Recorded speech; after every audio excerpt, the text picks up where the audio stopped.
ಇರುವೆ ಮತ್ತು ಪಾರಿವಾಳ.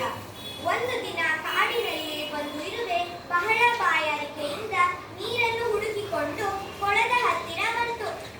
ಕೊಳದ ದಡದಲ್ಲಿ ಬಗ್ಗಿ ನೀರು ಕುಡಿಯುವಾಗ ಜೋರಾಗಿ ಗಾಳಿ ಬೀಸಿ ನೀರಿನಲ್ಲಿ ಅಲೆಗಳು ಎದ್ದು ಆ ಅಲೆಗಳ ವೇಗಕ್ಕೆ ಇರುವೆ ನೀರಿನಲ್ಲಿ ಬಿತ್ತು. ಕೊಳದ ಮಧ್ಯಭಾಗಕ್ಕೆ ಬಂದಿತು. ಇರುವೆ ಜೀವ ಉಳಿಸಿಕೊಳ್ಳಲು ತುಂಬಾ ಪ್ರಯತ್ನ ಪಟ್ಟಿತು. ಅಯ್ಯೋ, ಯಾರಾದರೂ ಕಾಪಾಡಿ ಕಾಪಾಡಿ, ನಾನು ಮುಳುಗ್ತಿದ್ದೀನಿ ಎಂದು ಕೂಗತೊಡಗಿತು. ಅಲ್ಲಿ ನದಿಯ ದಡದಲ್ಲಿ ಮರದ ಮೇಲಿದ್ದ ಒಂದು ಪಾರಿವಾಳಕ್ಕೆ ಈ ಇರುವೆ ಜೀವಕ್ಕೆ ಹೋರಾಡ್ತಾ ಇದ್ದುದು ಕಾಣಿಸಿತು. ಇರುವೆ ಮೇಲೆ ಕನಿಕರಗೊಂಡು ಕೆಲವು ಎಲೆಗಳನ್ನು ಮುಳುಗಿಸುತ್ತಾ ಇರುವೆ ಹತ್ತಿರ ಹಾಕಿತು. ಇರುವೆ ತಕ್ಷಣ ಒಂದು ಎಲೆಯನ್ನು ಹಿಡಿದುಕೊಂಡು ಅದನ್ನು ಹತ್ತಿ ತೇಲುತ್ತಾ ದಡ ತಲುಪಿತು. ಅಪ್ಪ, ನಾನು ಬದುಕ್ಬಿಟ್ಟೆ.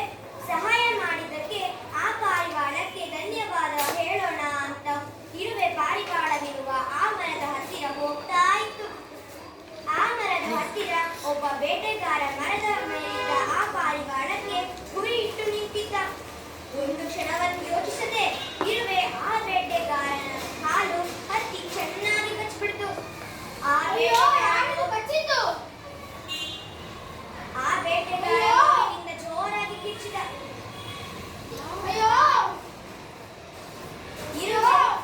ಇರುವೆ ಅಂದುಕೊಂಡ ಹಾಗೇನೆ ಬೇಟೆಗಾರನ ಕೂಗು ಪಾರಿವಾಳವನ್ನು ಎಚ್ಚರಿಸಿತು.